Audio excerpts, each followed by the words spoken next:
We had looked at a lot of properties that had northern exposures, and not having lived on the water before, it became very apparent and important for us that we, on the bay where wind can be harsh in the winter, we wanted to have a southern exposure so that we would have that protection and also the benefit of the summer breeze coming from the south or southeast. And so we thought we found that with what we call Cove House. It's a wonderful property of about 3.5 acres.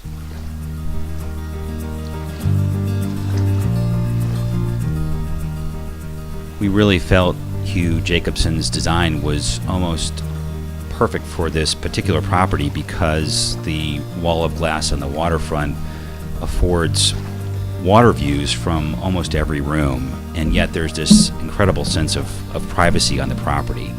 Natural light is something that's very important to us. We added skylights where we thought light might be compromised, but in general, almost every room except for some of the bedrooms are filled with natural light.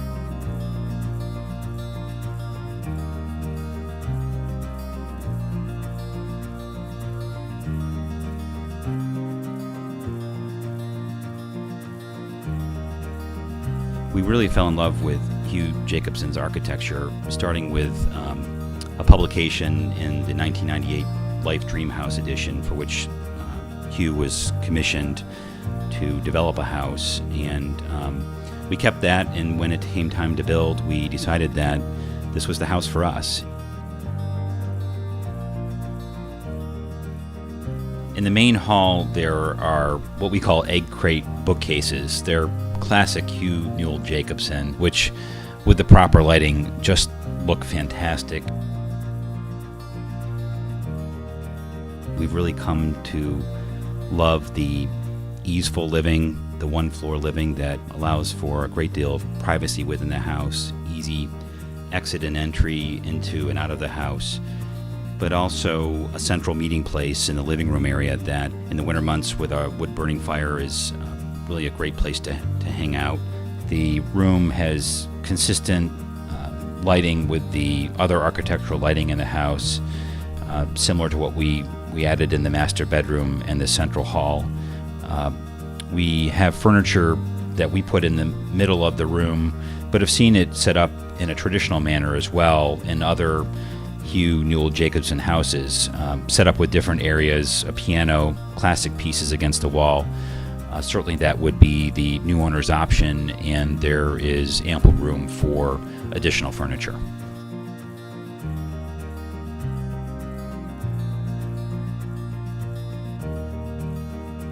The dining room is just a very relaxing place. You feel like you're outside with wraparound windows. And again, the decor that we've kept is minimalist, and it draws your eye to the outside.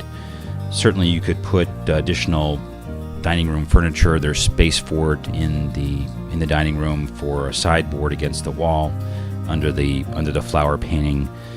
We didn't include a chandelier because we didn't want to block the view from the interior out, but certainly that would be something that would be an option if someone was looking for a more formal dining room.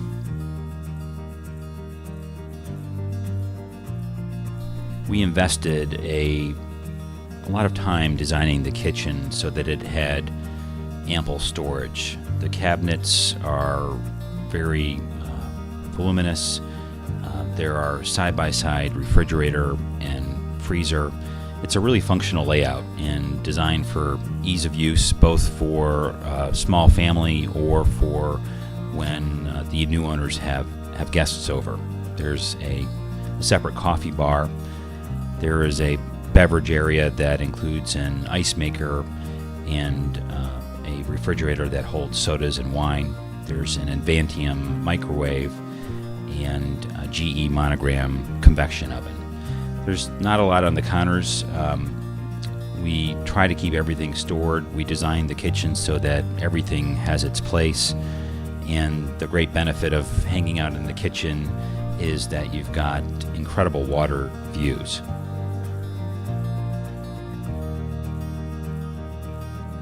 The master bedroom is just an incredibly relaxing place. It includes 2 closets, the bathroom, and then the sleeping area, which looks out directly onto the pool and then straight out to Dimer Creek, then Fleets Bay, and out into the Chesapeake Bay. To your left in the morning, the sun will come up, and it's just such a peaceful way to wake up. In the summer months, you can open the slider and walk right out to the pool and take a dip.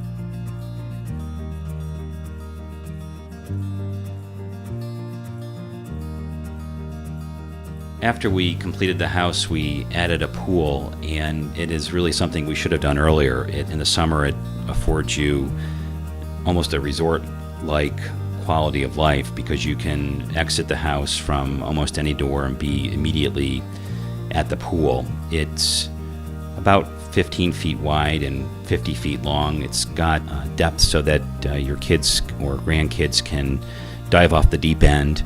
It's a great pool for laps, and we really find ourselves spending a lot of time out of the pool. In the spring, summer, and fall, the dock is just a fantastic place to hang out, both with the family or on your boat. The dock is about 130 feet long. It goes out to about 8 or 9 feet of water depth. One of the things that we've really grown to enjoy about the property and hadn't maybe thought through as much as some others might have is the real sense of connection with nature. Of course, in the summer there's fishing and crabbing, but one wouldn't think there'd be so much activity in the late fall, winter, and spring, and we've really come to love those particular seasons, both because of the relative solitude. There are very few boats in the water, but just a ton of wildlife. And the light is very clear, the water is very clear at that time of the year, and you just get this awesome sense of being a part of nature. You can get up early in the morning and either go for a walk on the property or go for a run down the lane and really feel like you're in a very, very private setting.